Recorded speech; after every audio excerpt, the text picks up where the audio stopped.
Hello Virgo, Sun, Moon, Rising, and Venus signs. Kamusta kayo? Sana po'y nasa mabuti kayong kalagayan. Welcome back po sa Star Tarot. At kung bago kayo rito, welcome din po kayo. Please subscribe, like, share my videos, and leave me a comment kung naka-resonate po kayo. Thank you. So, first card ni Virgo, we have Two of Wands. And Virgo, you are making plans, So, siguro sa ngayon, you are setting your, maybe you are setting your, maybe you are setting your intentions, maybe you are setting your plans, your goals sa ngayon. And siguro ang iba sa inyo dito, pwedeng meron na kayong merong mga choices, no, na kailangan ninyong pagdesisyonan. Kailangan siguro ang dami mo kasing ideas, no? Pwedeng gano'n. At saka nakakalito lalo if meron kang mga ideya at nakikita mo din na yung may mga opportunity na agad, no, na maaaring sumusulpot sa'yo, na po pwedeng naka-align doon sa inyong mga ideas or sa ilan ninyong mga ideas. Kaya po pwedeng merong ganong ganap at kaya naman parang mas ano kayo, mas nakakalito, 'di ba? So, kung alam mo kung ano yung gusto mo, kung sigurado ka sa kung ano yung gusto mong ma-experience in your life, at a certain period of time, or kung sure ka kung ano yung gusto mong maranasan, ano yung gusto mong makita sa buhay mo at a certain period of life, then it would be easier for you. It would help you, 'di ba?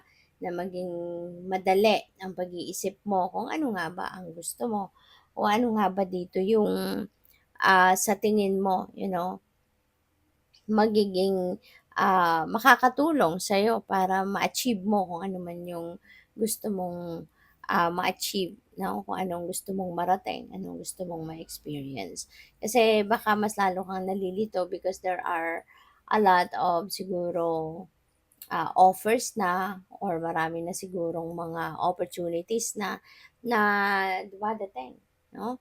At kaya nalilito ka sa kung ano yung pipiliin mo. Pupuwede rin ang iba sa inyo dito is going to travel. Pupuwedeng yung mga opportunities na 'to also includes, traveling. So, we have the moon, ayan. So, tama 'yan na hindi ka muna magdedesisyon.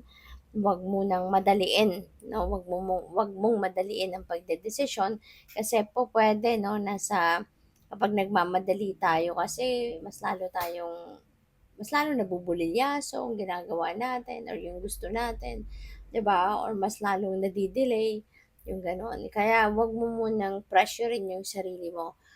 Siguro, yun nga, mag-isip ka mabuti, pagplanuhan mong mabuti, pag-isipan mo, at siguraduhin mo muna what do you really want to see in your life para nang sa gayon mas makakatulong na mas mapabilis ang pagpili mo dito sa mga options na nandiyan. At this is also a reminder for you to listen to your intuition, listen and follow and trust your intuition kasi divine guidance yan. Okay? Gabay yan from the divine universe. Paalala yan sa'yo ng iyong spirit team. So, we have Eight of Wands. Ayan. So, pwede na magta-travel nga ang iba sa inyo, Virgo. Pupuwedeng international travel ito 'no, baka kayo ay mag-a-abroad na, baka kayo ay lilipad na kasi nandiyan diyan ang visa niyo or tinatawagan na kayo ng employer niyo, puwedeng gano'n.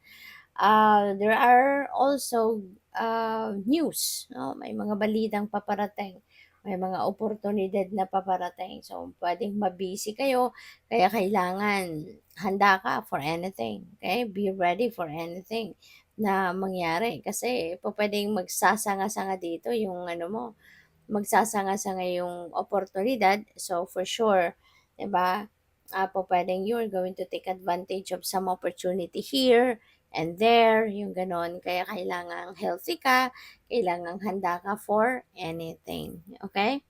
So, we have Four of Wands and maaari 'no, ng mga dadating na opportunity na 'yan could be the thing 'no, na you are going to celebrate.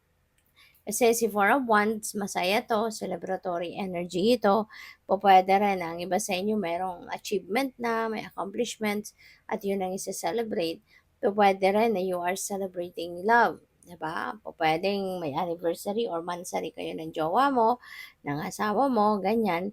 Pupuwede rin na may kasalan dito, 'no? Pupuwede rin ang iba sa inyo magpapakasal na, or may engage na. So, good luck and congrats. So, by the way, maraming salamat for subscribing. And if you haven't subscribed yet, subscribe na kayo. And also, maraming salamat din for not skipping the ads. Malaking bagay yan sa akin. And also, please click the join button sa baba ng video kung gusto niyo na mag-join sa membership. Okay? Salamat po. May mga naiwan. So, i-ano natin ulit. I-shuffle.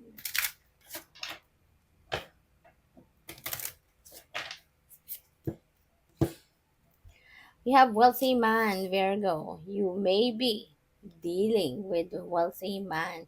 So, depende yan, ano, sa iyong sitwasyon. Po, pwedeng si wealthy man, pwedeng manager ninyo sa trabaho. Pwedeng magiging manager pa lang ninyo.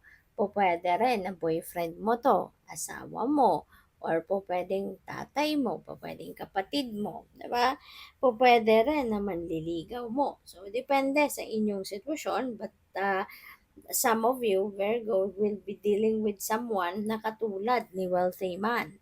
Si wealthy man, ano to talagang dahil wealthy nga siya, so yayamanin, no? Yayamanin nito. Marami na siguro tong pera, maraming savings, maaring meron din siyang very successful na negosyo, or po pwedeng ang dami ng ipon siguro ng taong ito, no? So, regardless kung sino 'to, talagang may pera na 'to, 'no?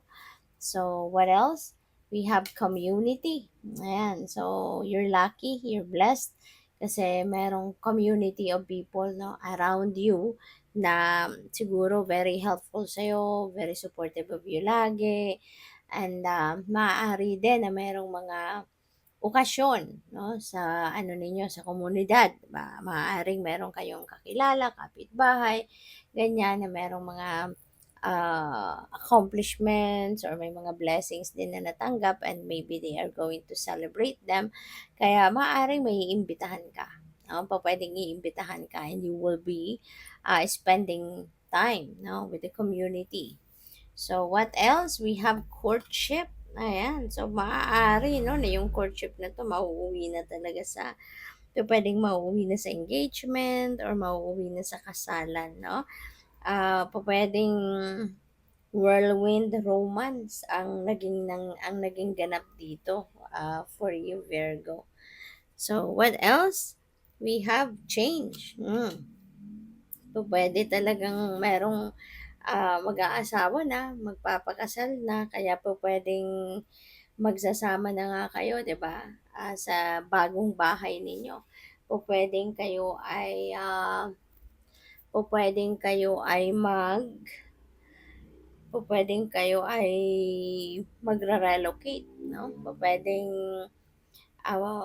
siguro nag-build kayo ng sarili ninyong bahay, no? Nagpagawa kayo ng sarili ninyong bahay, or bumili kayo ng condo. So, yun na ang magiging tahanan ninyo after ng wedding. So, pwedeng ganon. But for others of you na wala namang ganong sitwasyon, this could be, movement na gagawin ng iba sa inyo. Baka kayo ay magre-relocate na nga, baka kayo ay mag-a-abroad na, baka kayo titira na sa ibang bansa, baka kayo ay maglilipat ng trabaho, career path, depende sa inyong sitwasyon. But definitely, there is a change coming your way. Alright? So, good luck sa'yo. Thank you for watching. Love and light. Namaste.